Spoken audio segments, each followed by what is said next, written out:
Deməli, Ümidin 20 manatı var idi. Ümidin 20 manatı var idi. O pulunun yarısını bacısına verdi. Pulunun yarısını bacısına verdi.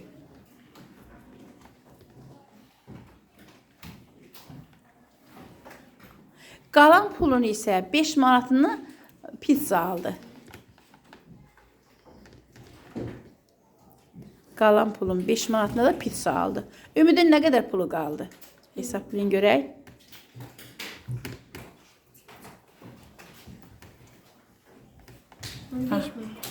5 manatı qaldı. Necə tapdın sən? Birinci 20 manat var yüzümdün. Mən yarısını verdi bacısını. Qalacaqdı 10. 20 böləcək 2-yə bərabərdir 10. Sonra da mən onu böləcək 2-yə bərabərdir 5 manat. İndi sən nə bildin ki, 12-yə bölmək lazımdır? Mən pizzanın qiymətini demişdim. Bəli. Nə demişdim? Demişsiniz ki 5 manat. İndi sən 12-yə böldün. Bəlkə 10-dan 5-i çıxardın.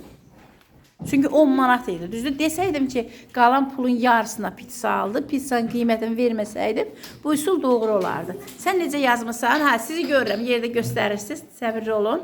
Hə. 20 manat verdi yarısı, aldı 5 manata pizza.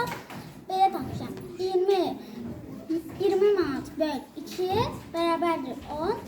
10 çıx 5 manat. Bərabərdir 5 manat. Afərin. Təşəkkür edirəm. Əyləşin.